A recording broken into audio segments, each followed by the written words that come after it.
Hey guys, Ivan here with Old School Labs YouTube channel, and now we're gonna do something interesting. We're gonna compare actually how did Sergio Oliva and Patrick Moore do at this 2020 Arnold Classic. Why two of them? Because they were in some kind of drama before the Arnold Classic. If you guys are living under the rock and you haven't caught it, I'm gonna play a couple of short videos from it and then we're gonna do the analysis. According to Patrick Moore, Sergio Oliva and Patrick Moore were friends. They were texting buddies or whatever. And Sergio was the first one to make a move. He did an interview, and he said this. Patrick got top 10. If you add the 4 people that were missing, they got the same place that I did at the Olympia, which is last. There is no way in hell any of the people that placed top 10 at the Olympia, not the first call out, obviously, are going to beat me. There's no way.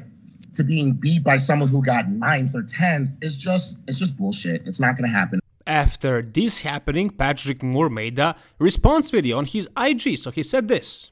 All the would've, could've, what should have been if who was there, what would've, blah, blah, blah. Man, just bring him on the stage. That's all that matters. All the sideways talking about where you're going to place, who can't stand next to who, based on whatever, shape, all that nonsense, who can't do this. Just make sure you bring it on show day, man. And then again, in an interview. The fact that you went on to say that I would be in the same place you would have, you're absolutely wrong because you did not look better than me at your Olympia debut. It was underwhelming. My goal is to beat everyone at the Arnold Classic next week. For him, a win or lose or placement may be end all be all. But like I said, he can't put us on the same field mentally because we are not the same mentally. All right. Let's cut this short and let's actually check how did these guys look on the stage. And first we're watching Sergio Oliva's Best Poser award-winning posing routine at the Arnold Classic 2020, and he absolutely deserved it. Now, he wasn't exactly super smooth in transitions of the poses in this posing routine. You can notice that he was a little bit clumsy. He was kind of losing balance a couple of times.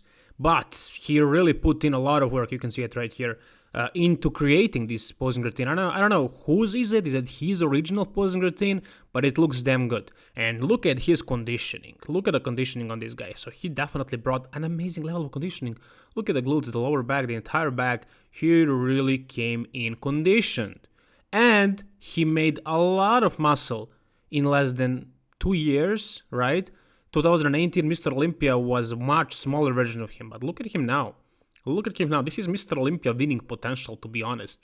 Right here at the Arnold Classic, he really didn't have a chance against the big guys, against Big Ramy, and against the small but very, very thick guys, and the more conditioned probably Dexter Jackson and William Bonac. But he almost beat Steve Kuklo, which is something Patrick could never do. So before we actually compare them let's take a look at the rest of this posing routine because it was magnificent. It was really good posing routine, and especially considering the fact that he is his father's son. But here you can see that, the posing routine, you see that? That happened a couple of times, but it's a really hard routine. It's really hard to pose this way. So, nobody else deserved it more. Cedric McMillan is an amazing poser for sure, but he really didn't try super hard for this Arnold Classic. He came in the way he usually is, with a little bit towards midsection, and Sergio's midsection was just in check. There was no sign of bubble gut, and his abs are very symmetrical. You can see that he has a little bit long stomach, and that means that everything that is inside of it has a lot of space, so it doesn't make a bulge. You don't have a bubble gut if you have a long stomach, big stomach, a lot of room in your stomach. So those guys with long torsos, with long midsections usually don't have bubble guts, and that's him. And also his waist is a little bit thicker, as you can see. Those obliques are popping. That's not something nice, but this most muscular was amazing, really. His arms came up a lot. His legs are always his strong part. Everything else, conditioning, posing, just on point. On point, Sergio. I was really happy for him, honestly. I was watching the Arnold Classic and I was amazed. He gave me chills. He's the only guy this show that gave me chills. Props to Sergio Oliva. I'm really hoping that he's going to make some big improvements in the meantime while he's trying to qualify for the Mr. Olympia and then do some damage over there. Let's take a look at Patrick Moore now. Coming into this show, these two guys, aside from having all that drama, they also had very different, as Patrick stresses, very different mentalities, or basically different attitudes, considering this Arnold Classic. Patrick Moore came to win, to beat everyone, and his expectations weren't exactly realistic, but he believes it. At least that's what he says. Sergio, however, would be grateful to be in the top 4, to be just right behind Ramy, Bonek, and Dexter. He never really saw those 3 guys as beatable, while Patrick thinks he can beat them all in any given day. But what happened is Patrick didn't come with good conditioning. And actually, in the comparisons, you can also see that he is lacking a lot of size. Patrick is definitely smaller, much smaller than Sergio Oliva. Now, Patrick is not known for size, of course. He is known for detail and conditioning that he brings. And he needs to be peeled out of his mind. Out of his mind. He needs to be skinless if he wants to be impressive in this kind of lineup. Because those legs are just too small, and he needs conditioning to make them look bigger, to make them appear bigger because of the deep separations, and that will create good illusion. But like this, no, it wouldn't cut it. It wouldn't cut it. Also, he would have to add a lot more size if he wants to be competitive in the top 3 of this kind of competition, in this kind of caliber of competitors. So he has everything. What he lacks is size, and that's pretty much it.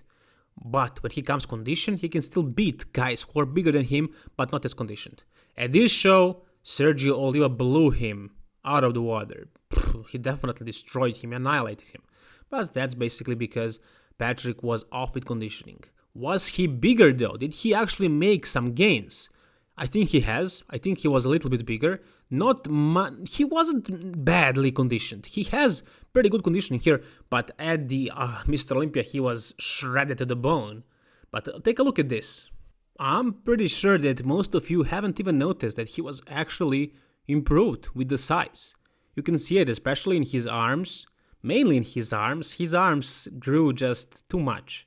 Maybe, just maybe, too much. Too much that I would have to say that they are a little bit suspicious. You know what that means. I'm sure you do. And if you disagree with me, you can just tell me in the comment section below. But look at this. It's just out of proportions. Is it genetic? I don't know. But okay, it's not just arms that grew. His legs grew as well. You can definitely notice it in this photo right here. On the stage, while he was posing, while he was compared to the other guys, you couldn't really see it. I think it's mainly because of the conditioning, but here, comparing his muscle to his joints and to his head, you can definitely notice the size difference. And he did add a lot of muscle in half a year, which is pretty impressive. Unfortunately, he didn't come peeled, but I do hope he will be peeled at the Arnold Classic Australia. If he actually comes shredded, and if Sergio Oliva comes, what will happen? You know what? I don't know the answer to that question. Neither do you. Nobody does.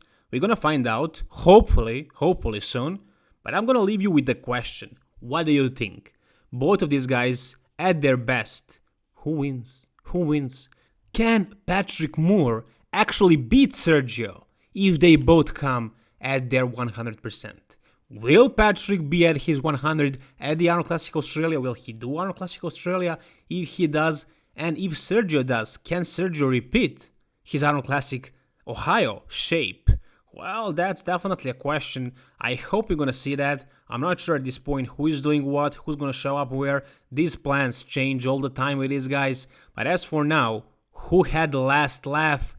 Sergio did, most certainly. He definitely shut Patrick Moore's mouth by winning the Best Poser Award and by taking that fifth spot and beating a ton of great competitors.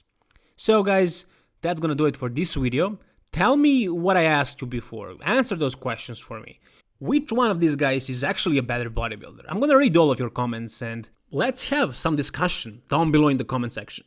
So guys, once again, thank you so much for watching. If you enjoyed this video, please like it. If you want to see more this kind of bodybuilding coverage videos, subscribe to this channel.